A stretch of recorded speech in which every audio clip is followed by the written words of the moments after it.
Jai Radha Madhava Kunja Bihari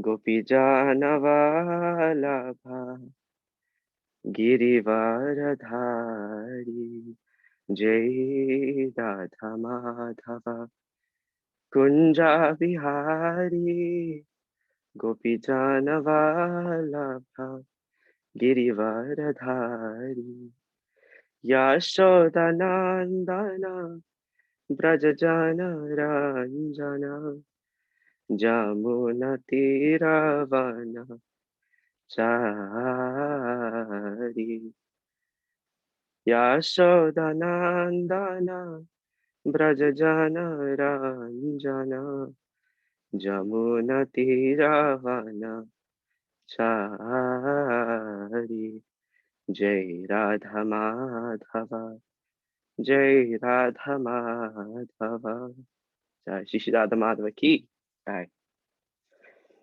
And I think this song is more appropriate for us because our presiding lords, the King and Queen of Leicester, are Shri Shri Radha Madhava. Now I'd like to glorify our acharyas, without who this is simply not possible. Jaya Om Vishnupada Paramahamsa Parivirajacharya Ashtotara Shata Shri Srimad Bhaktivedanta Swami Srila Prabhupada Ki Jai. Jaya Om Vishnupada Paramahamsa Parivirajacharya Ashtotara Shata Shri Srimad Bhaktisiddhanta Saraswati Thakur Srila Prabhupada Ki Jai. Anantakoti Vaishnavrinda Ki Jai. Namacharya Srila Haridas Thakur Ki Jai. Islam founder Acharya Srila Prabhupada Ki Jai. Prem se kaho Shri Krishna Chaitanya Prabhu Nityananda Shri Advaita Gadadhar Shivasadi Gaura Bhaktivinoda Ki Jai. Shri Shri Radha Krishna Gopa Gopinath Shyamakund Radha Kund Giri Govardhana Ki Jai. Vrindavan Dham Ki Jai. Shri Shri Radha Madhava Ki Jai. Shumarpur Dham Ki Jai. Jagannath Puri Dham Ki Jai. Ganga Mai Ki Jai. Yamuna Mai Ki Jai. Tulsi Devi Ki Jai. Bhakti Devi Ki Jai. Harinam Sankirtan Ki Jai. Brihat Mritanga Ki Jai. Grantharaj Srimad Bhagavatam Ki Jai. So, starting with this verse, I'd like to give you all some background information firstly, because this specific part of the Bhagavatam is very contextual. So before we start on that, I think if we spend some time churning on the glories of the Bhagavatam itself, it will help us to really emulate what's happening. Now, the Bhagavatam being Grantharaj is so vast, so expansive, and so sort of, it has a huge contribution to our own spiritual lives. And that is the reason why in our specific parampara, Lord Chaitanya has such an emphasis on Srimad Bhagavatam. Because we come in the line of Madhvacharya in the Brahma Madhva Gaudiya Sampradaya. Srimad Bhagavatam has always been emphasized even before Mahaprabhu, but Mahaprabhu really put more of an emphasis on the Madhurya that is within the Bhagavatam. So starting with that, Srimad Bhagavatam is also, as we know, non-different to the form of Krishna. So this Bhagavatam is non-different to Krishna. And we see in a lot of places in temples around the world that the Bhagavatam is sometimes worshipped on the altar. We have artis for the Bhagavatam. We offer tulsi to the Bhagavatam, flowers to the Bhagavatam. It's non-different to Krishna. It's the Shabda form, right? In Kali Yuga, Shabda is very powerful. So the Bhagavatam really, again, reminds us of that. Now, with this area of the Bhagavatam, what's happening is Krishna is just pulling in to Dwarka city. And Dwarka city, I think sometimes we think of Dwarka just now as like what Dwarka is nowadays in India, in Gujarat, you know, not even city anymore, it's a town. But in Krishna's time, 5,000 years ago, this was a metropolis. It was, we think of cities like London and New York as this big. Dwarka was almost a country in of itself, a civilization in of itself. Very opulent. The Lord himself is present, so it's going to be very opulent, full of everything that anyone ever needed. Nobody was ever upset in Dwarka. Time was frozen in Dwarka. So that's the glories of Dwarka, firstly. And everybody in living in Dwarka at the time is naturally a devotee, naturally. And I think the city of Dwarka itself really gives us the sort of societal structure, sociology that is much in need in today's society. It was a perfect society. And I feel like we can imbibe so much just from looking at the way Dwarka functioned as a city, as a society. We can learn so much from that. Everybody is accepted in Dwarka. Everybody works together in Dwarka. And if not in the country, if not in the city, I hope at least in our congregation we can gain inspiration from the city of Dwarka and be like, how can we work like the Dwarkavasis for our Radha Madhava? How can we all collaborate just like the Dwarkavasis do for Radha Madhava? So interestingly, before this, what's happened is that we see a few members of Krishna's close family rush towards his chariot. And I found it interesting when I was studying this verse that Lord Balaram is the first to approach Krishna's chariot. And I found that quite striking because in our tradition, Lord Balaram, in his form of Lord Nityananda Ram, is the Adi Guru. He's the original Guru. So by Lord Balaram approaching the chariot first and everybody following after, that makes so much sense because he's the original spiritual master, and everybody by following him is ultimately reaching Krishna. So I found that quite interesting that Balaram is the original spiritual master and he approaches the chariot first. Then obviously Ugrasen, Krishna's sons, they all follow afterwards. And another thing is that when Krishna enters the city of Dwarka, all joy, all auspiciousness, everything that is good in the world enters with him. Wealth, fame, victory, glory, everything is automatically present where Krishna is. All opulences are there. And that's something that we really see here as well within this verse. So without further ado, let's start reciting our 18th verse. Varanendram puraskritya brahmanai sasumangai sankaturya ninadena magoshena chadrita pratyu jagmo rathairishta pranaya gata sadvasa. Varana Indram, elephants on the auspicious mission. Now it's interesting that Prabhupada translates Varana Indram as elephants on the auspicious mission. With Sanskrit grammar, I feel like this is the most fitting translation of this part, of this specific word. Indra, obviously, we know is the king of heaven. He's chief of demigods. So we can understand the kind of regalness that these elephants have. These aren't ordinary Twycross Zoo elephants. These are elephants like Indra. They are so wonderful, so regal, and that we can just understand because they're part of Krishna's pastimes. Of course they're going to be.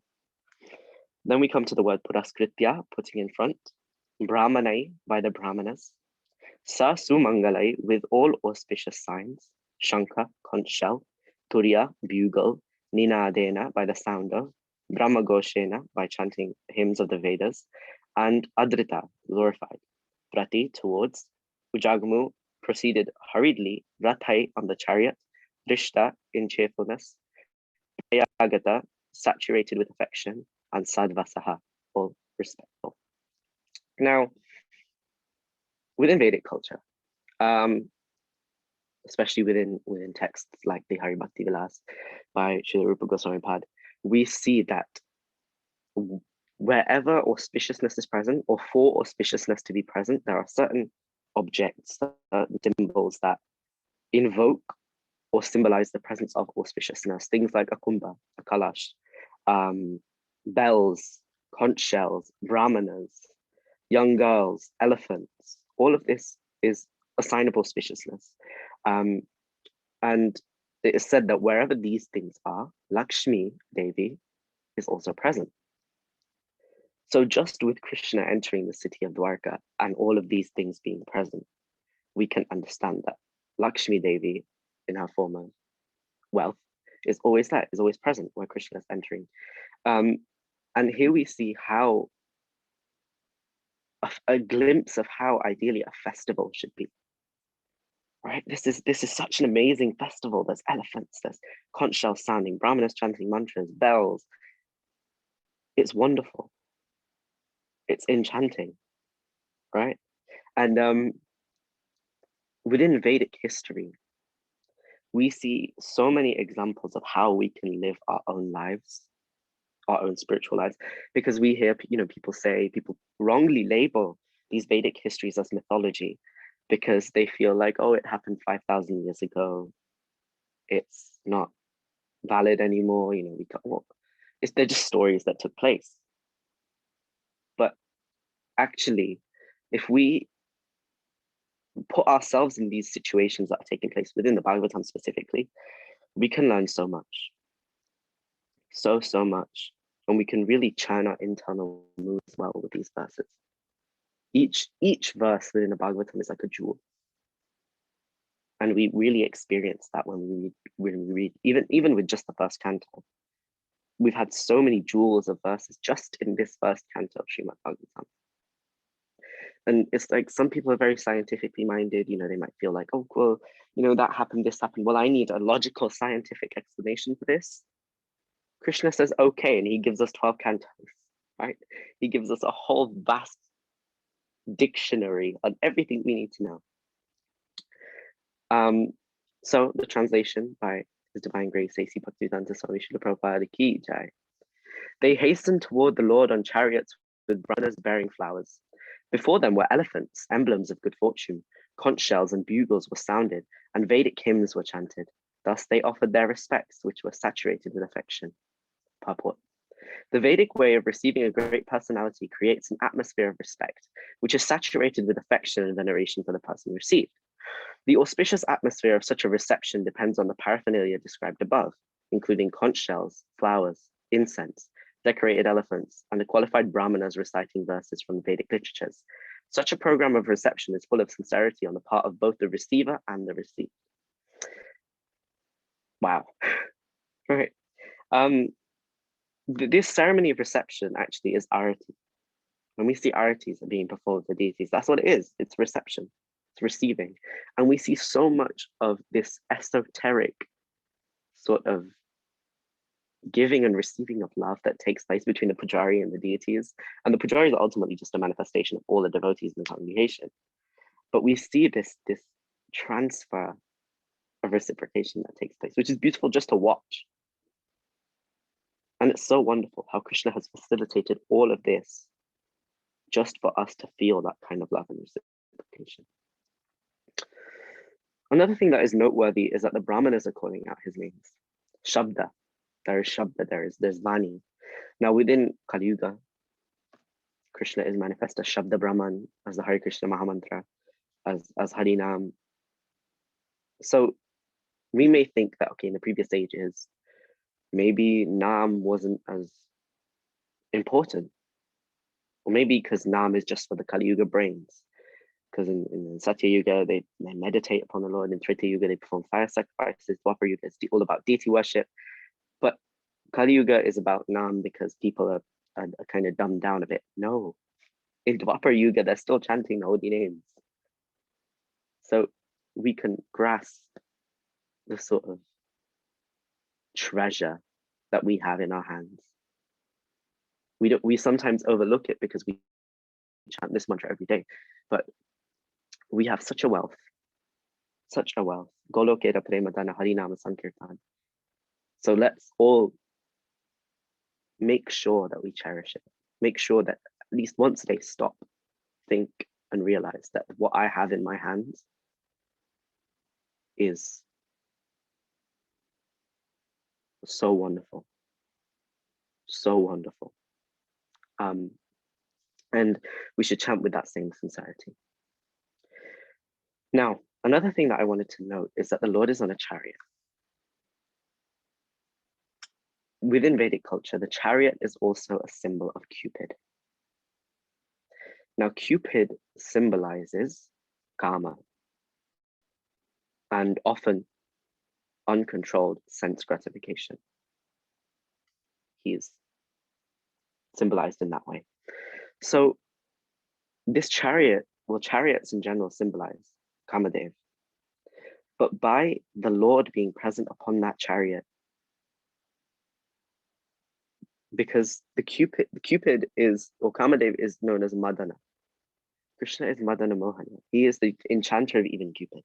So by him being present upon that chariot, he's showing that surrender unto me and I will suppress all of your desires for sense gratification. And I think also there are so many wonderful chariot pastimes, right? We think, and the Lord likes chariots because he's present on one here. Rath Yatra is coming, so we can meditate upon that pastime. The Lord has a chariot in Kurukshetra, so chariots are important. And Bhaktivinoda Thakur uses the chariot as an analogy for devotional service.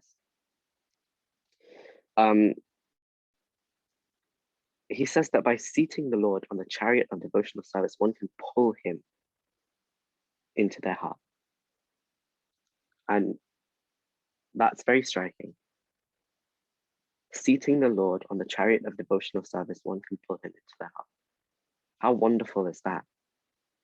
So I think that we can really churn on that as well.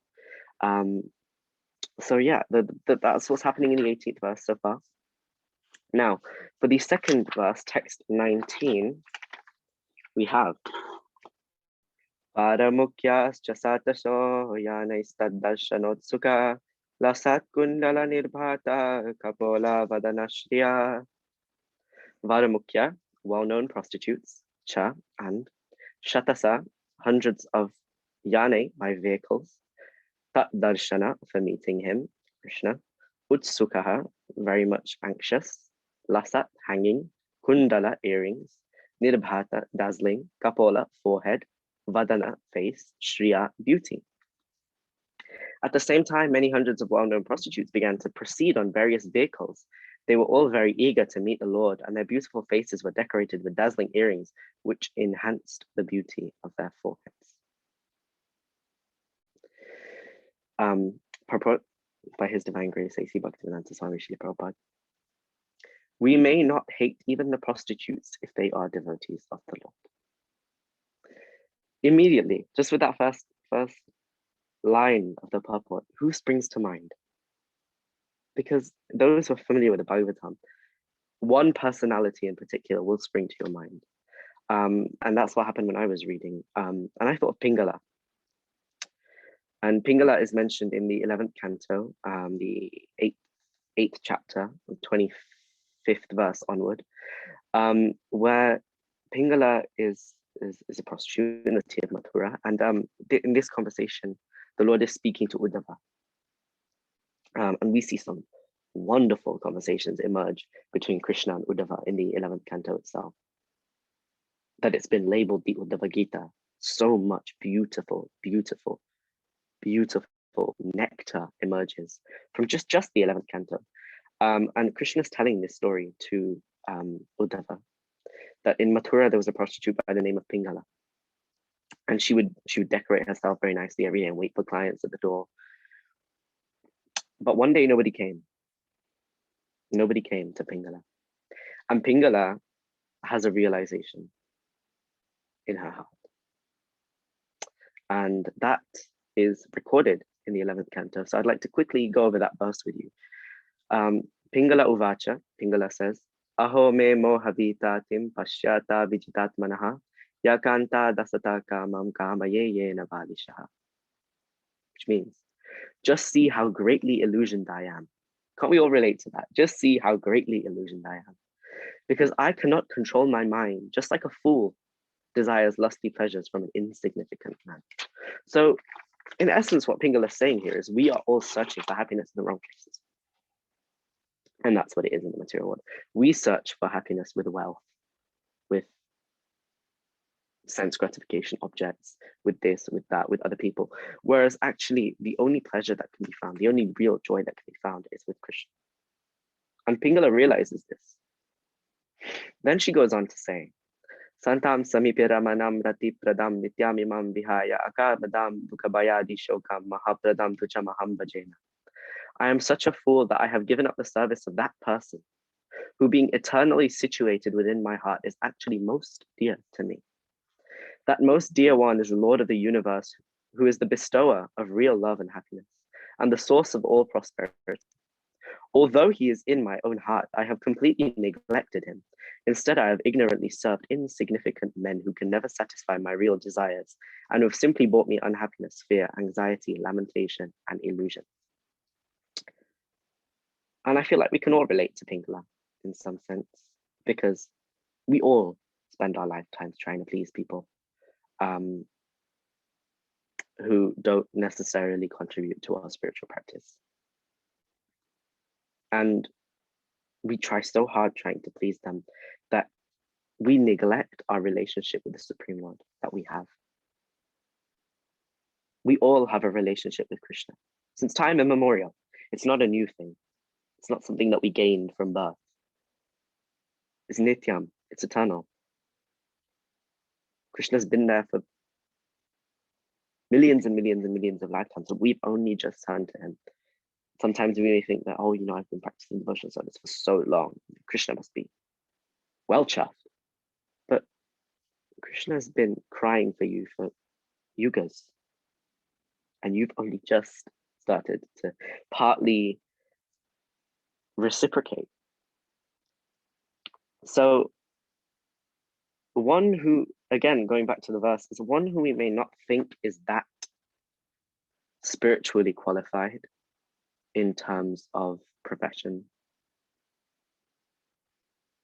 is we can find a lot of hidden jewels as well within people. We may judge a person from meeting them for the first time and think, okay, they do this, it must be this, and they do that, so they must be that. But when we spend enough time with them, we really see some real jewels of virtues kind of come out of them. And we notice that, we think, wow. We think, if this person has so much love and devotion for Krishna, then maybe by my associating with them, maybe just even a drop I can imbibe myself. So I think that with that mood, let's carry on with the verse. Even to date, there are many prostitutes in great cities of India who are sincere devotees of the Lord, like the Devadasis in Jagannath Puri, who unfortunately have now died out, but there was that tradition. By tricks of chance, one may be obliged to adopt a profession which is not very adorable in society, but that does not hamper one in executing devotional service to the Lord.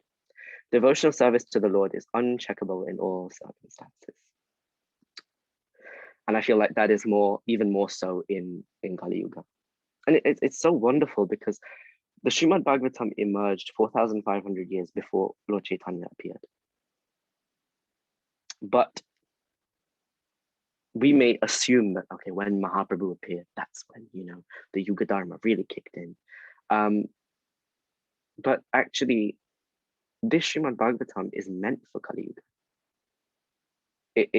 It arises like the sun after Krishna's departure at the beginning of Kali Yuga. And the Bhagavatam hints a lot, and we can see a lot. References to the holy name, references to kirtan, references to the method of chanting that we're used to now. So it's not a new thing that when the Lord appeared, as Mahaprabhu brings, it's been constant for thousands, millions of years. But Krishna, out of his own kindness, taking the mood and complexion of Sri Radha, appears in Kali Yuga as Lord Chaitanya to give this freely. Because previously, you have to remember, these mantras were locked in temple altars, in the Garbhagrihas, right? To be chanted only by the finest of brahmanas, to be chanted only by the best of men. there is an instance where Ramanujacharya, the Acharya of the Sri Sampradaya, receives the Narayan mantra from his guru. And his guru says to him, don't reveal this mantra to anyone. It's very secret. And if just by hearing this mantra, people are liberated. Ramanujacharya the very next day goes into the marketplace and starts shouting this mantra at the top of his lungs.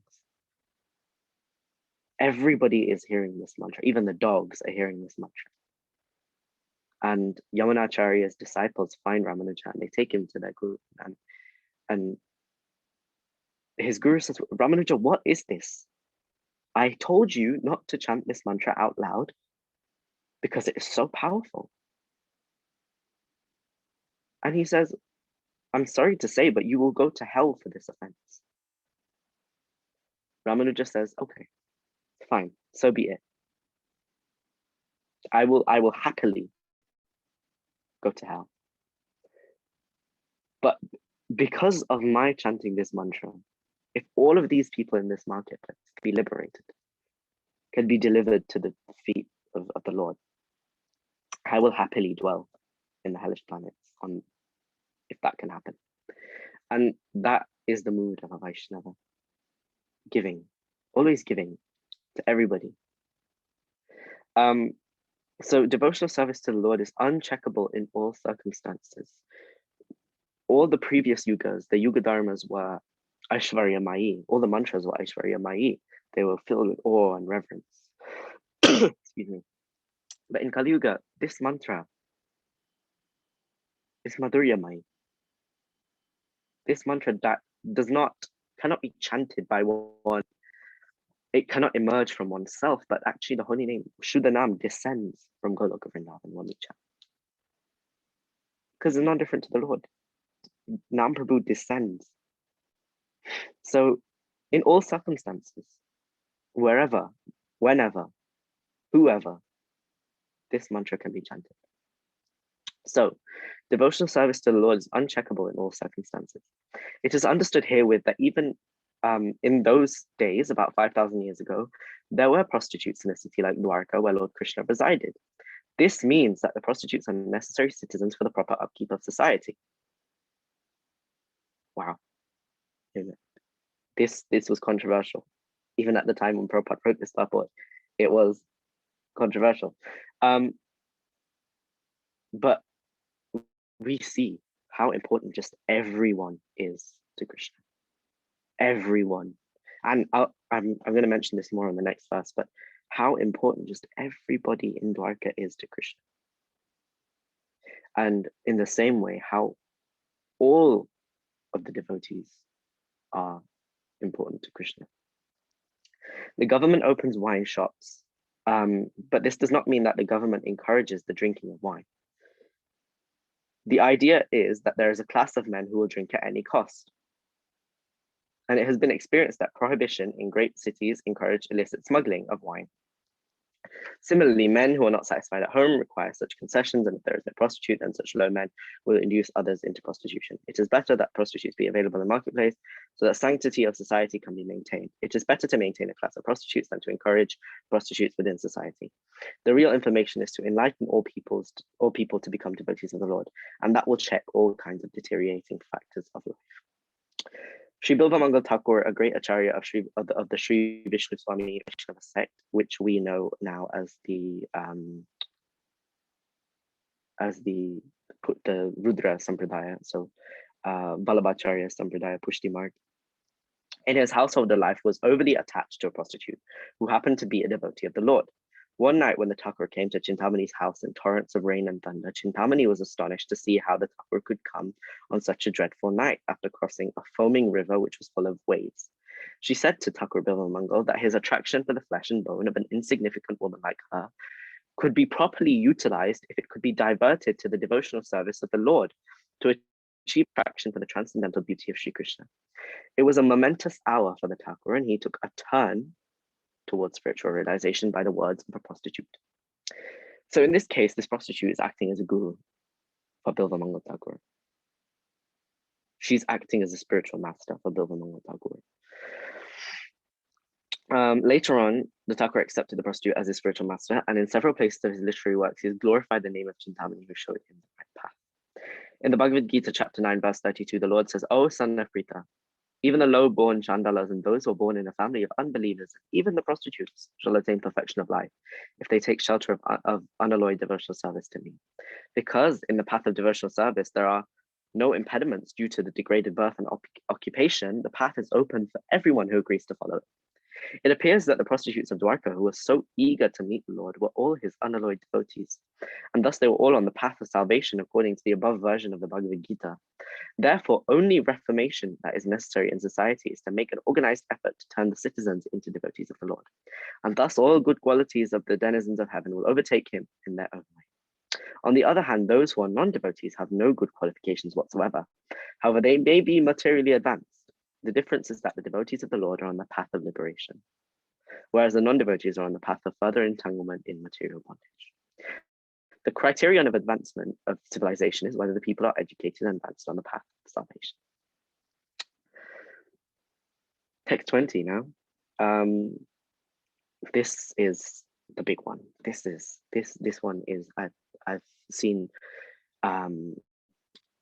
so many people, so many acharyas comment on this verse, specifically Baladev Vidyabhushan, Narottam Das Thakur, and Bhaktivinoda Thakur. Now, it's important to note that Baladev Vidyabhushan and Bhaktivinoda Thakur, they are well-known acharyas who give tika, who give bhashya, who give commentary. Whereas Narottam is different in this regard because he's known more to be a songwriter, to be more of a poet. However, he chooses to comment on this verse, which just shows how impactful it is. So let's get to it. Nata nartaka gandharva sutama gadavandina gayanti chottama shloka charita adbhutani cha.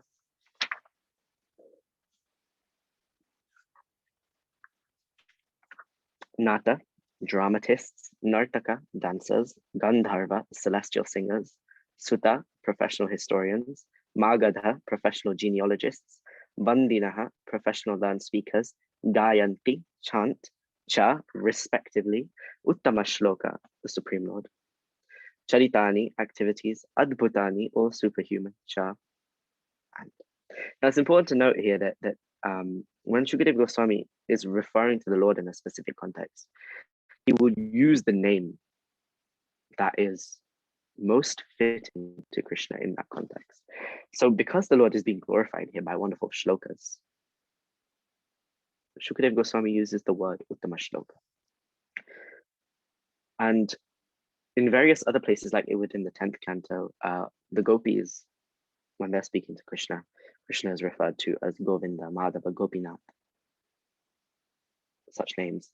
But throughout all 12 cantos, the Lord is referred to with a name that is fitting to the situation. And I find that very interesting. So the translation: expert dramatists, artists, dancers, singers, historians, genealogists, and learned speakers all gave their respective contributions. Being inspired by the superhuman pastimes of the Lord, thus they proceeded on and on. Purport: it appears that 5,000 years ago, the society also needed the services of the dramatists, artists, dancers, singers, historians, genealogists, public speakers, etc. Now, within some temples around the world, I have heard from my friends that they have been going to the temple and wishing to offer their art to Krishna, but they've been told that it's not a viable service. Art is not, get a real service, is what people have been told in other parts of the world. But Krishna likes all of these things. Krishna likes drama, he likes art, he likes dance, he likes song. All of this. And really the parallels that we see within this verse comes, again, we can sort of twist it and turn it to reflect Vrindavan, right? because ultimately everything in the Bhagavatam has its origin in Krishna's Vrindavan Leela, in Krishna's Braja Leela, specifically more in the Madhurya pastimes. So we see when Krishna's in the kunjas with the gopis and Radharani, they're dancing, they're singing, they're putting on plays, right? So all of these sort of services are rooted within our very goal itself. So they are very, very important services. Historians and genealogists. Now this is interesting because even now, even to this day, places like Varanasi, places like Kashi, they have genealogists who keep a record of which family in which Gotra and which Kula have come to Kashi and taken a bath, and they write it down so that like many generations later, when the descendant goes to Kashi, they can go to the genealogist and say, I am the son of so-and-so who is the son of so-and-so and the son of so-and-so, and they can track which one of their ancestors had visited Kashi and when. So genealogists is also a very, very nice Vedic tradition. So carrying on the purport, dancers, singers, and dramatic artists mostly hailed from the Shudra community, whereas the learned historians, genealogists, and public speakers hailed from the Brahmana community. All of them belonged to a particular caste, and they became so trained in their respective families.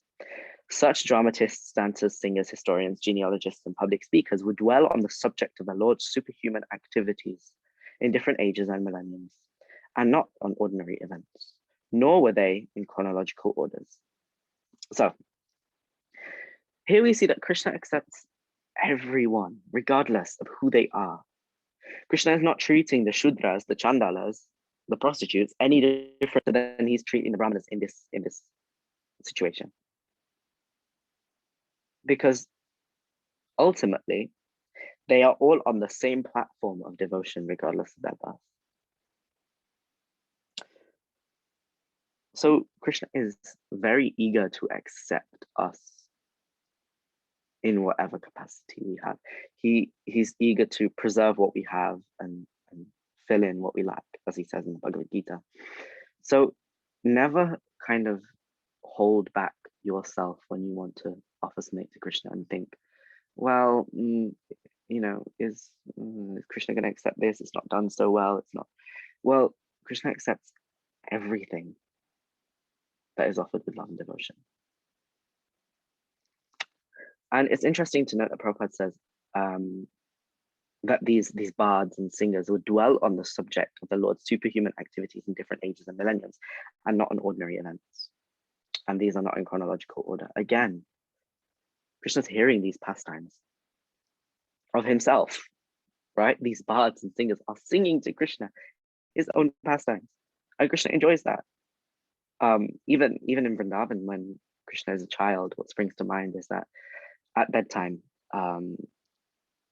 when Krishna cannot sleep, Mother Yashoda says, "Oh Lala, you're still awake," and Krishna says, "Well, Maya, I can't sleep."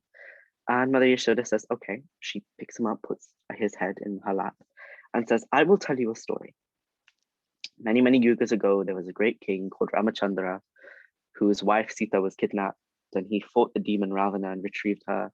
Or many yugas ago, there was a young boy called Prahlad, and the Lord appeared as Lord Nrsingadev to protect him." And Krishna would really interact with these pastimes. When at the mention of Lord Nrsingadev, Krishna would stand up with his chest out and growl, right? Or at the mention of Ravana kidnapping Sita, he would stand up and shout, "Lakshman, bring me my bow." So Krishna likes to hear his own pastimes. All the Puranas are historical facts described only in relation with the Supreme Lord in different ages and times, as well as on different planets also. So we understand that the Lord's pastimes are Nitya. They're taking place in Goloka always. But they are also taking place, manifest in Prakat Leela on some planet somewhere. And it is said that if a devotee leaves their body in an imperfect state, Srila Prabhupada says that they would go to the planet where the Lord is performing his manifest pastimes to sort of get trained up and then return to God. So different planets. Therefore, we do not find any chronological order. The modern historians, therefore, cannot catch up the link, and thus they unauthoritatively remark that the Puranas are all imaginary stories only. Even 100 years ago in India, all dramatic performances were centered around the superhuman activities of the Supreme Lord. Now, this is true. It can be observed that I remember I was being told by my dad once that when he was a child, traveling actors would visit him, well, his town in India, and they would put on plays, and it was always the pastime of Sudama Vipra. And so we see that people grow their attraction for Krishna's pastimes by these traveling sort of drama performances, which was a wonderful tradition that took place, not so much anymore. The common people would be very entertained by the performances of dramas, and yatra parties played wonderfully on the superhuman activities of the Lord. And thus even the illiterate agriculturist would be a participant in the knowledge of Vedic literature. So there might be somebody who can't read, who's not fortunate enough to sit down and read the Bhagavatam like we can. And they can sort of learn these pastimes, find out more about these pastimes in this way. And despite a considerable lack of academic qualifications. Therefore, expert players in drama, dancers, singers, speakers, etc. are required for the spiritual enlightenment of the common man. The genealogist would give account completely of the descendants of a particular family. Even at the present moment, the guides in the pilgrimage sites of India submit a complete account of genealogical tables before a newcomer. This wonderful act sometimes attracts more customers to receive such important information. So thus ends the Bhaktivedanta purport of the 11th chapter of the first canto, on verse 20. Another thing that I'd like to lastly comment before I wrap up is that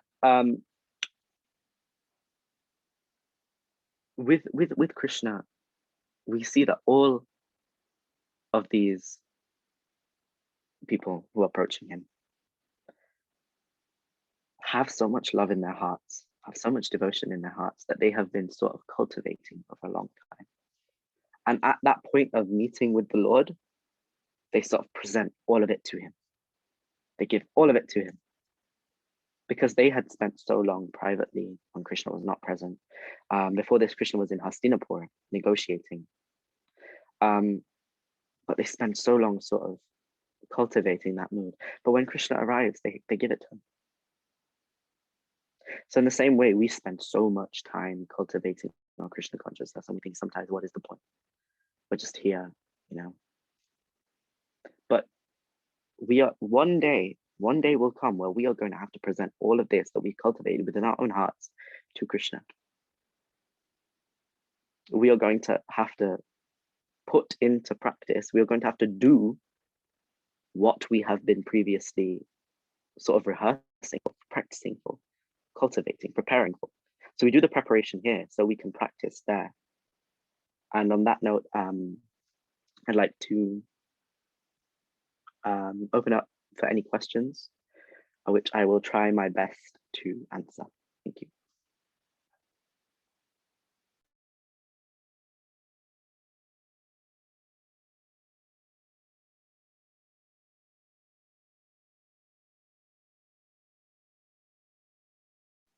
Is there any questions that anybody wants to ask?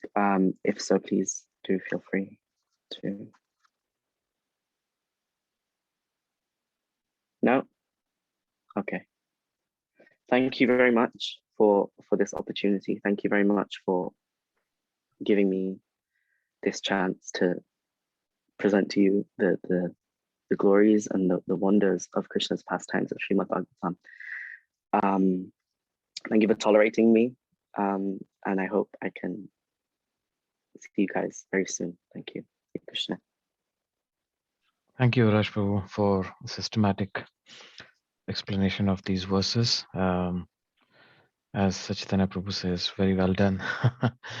And we all wish you the best in your studies of Srimad Bhagavatam and commentaries of so many acharyas.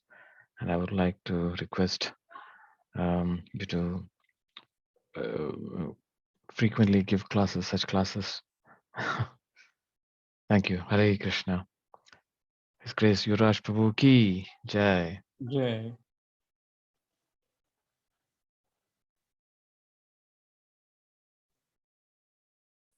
Hare Krishna, Babu. Thank you. Thank Hare you. Krishna.